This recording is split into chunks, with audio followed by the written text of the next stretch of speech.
പാണക്കാട് സാദിഖ് അലി തങ്ങളുടെ പേരുപയോഗിച്ച് ഷാഫി പറമ്പലിനെതിരെ വ്യാജ പ്രചരണം നടത്തിയതിൽ കേസെടുത്തു എന്ന വാർത്തയിലേക്കാണ്. കൊയിലാണ്ടി പോലീസാണ് കേസെടുത്തത്. UDF കൊയിലാണ്ടി മണ്ഡലം ചെയർമാന്റെ പരാതിയിലാണ് കേസ്. സിനോസ് തോമസ് നൽകും കൂടുതൽ വിവരങ്ങൾ. സിനോസ് തോമസ്, തെരഞ്ഞെടുപ്പ് കാലമാണ്, പല രീതിയിലുള്ള പ്രചരണങ്ങൾ കാണുന്നു. അതിനിടയിൽ നടന്ന ഒരു സംഭവമാണിത്. എന്തൊക്കെയാണ് ഇപ്പോൾ ചുമത്തിയിരിക്കുന്ന വകുപ്പുകൾ?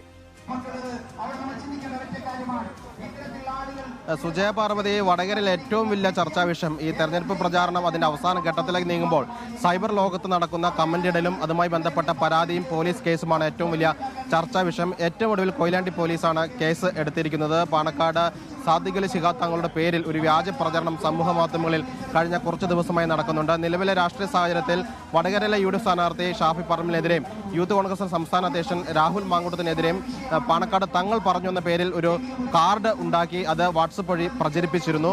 അതുമായി ബന്ധപ്പെട്ടാണ് പോലീസ് ഇപ്പോൾ കേസെടുത്തിരിക്കുന്നത്. കാർഡിൽ പറഞ്ഞിരിക്കുന്ന കാര്യങ്ങൾ നമുക്ക് ഓണറിൽ പറയാൻ പറ്റാത്ത തരത്തിലുള്ള വാക്കുകളാണ് പറഞ്ഞിരിക്കുന്നത്. പാണക്കാട് തങ്ങൾ പറഞ്ഞു എന്ന രീതിയിൽ ഒരു കാർഡ് ഉണ്ടാക്കി അദ്ദേഹത്തിന് ചിത്രം സഹിതമാണ് സമൂഹ മാധ്യമങ്ങളിൽ പ്രചരിപ്പിച്ചത്. അതിനെതിരെയാണ് UDFന്റെ കൊയിലാണ്ടി മണ്ഡലം ചെയർമാൻ അബ്ദുറഹിമാൻ പോലീസിൽ പരാതി നൽകുകയും കൊയിലാണ്ടി പോലീസ് കലാപാഹനം ഉൾപ്പെടെയുള്ള സമൂഹത്തിൽ സ്പർദ്ധ പരത്തുന്ന ഉൾപ്പെടെയുള്ള കുറ്റങ്ങൾ ചുമത്തിക്കൊണ്ട് പോലീസ് കേസെടുത്തിരിക്കുന്നത്. എന്നാൽ ഇത് ആരാണ് ഈ കാർഡ് ഉണ്ടാക്കിയതെന്ന് പോലീസിന് കണ്ടെത്താൻ വേണ്ടി സാധിച്ചിട്ടില്ല. വിവിധ വാട്സപ്പ് ഗ്രൂപ്പുകളിൽ ഈ കാർഡുകൾ പ്രചരിച്ചിട്ടുണ്ട്. പോലീസ് അന്വേഷണം ആരംഭിച്ചിട്ടുണ്ട്. കാർഡ് ആരുണ്ടാക്കി, ആരാണ് ആദ്യം ഇത് സമൂഹ മാധ്യമത്തിൽ പങ്കുവെച്ചെന്ന് കണ്ടെത്താനുള്ള ശ്രമത്തിലാണ് police. Sujaya. Okay, thank you. Sinos Thomas ആണ് വിവരങ്ങൾ നൽകിയത്.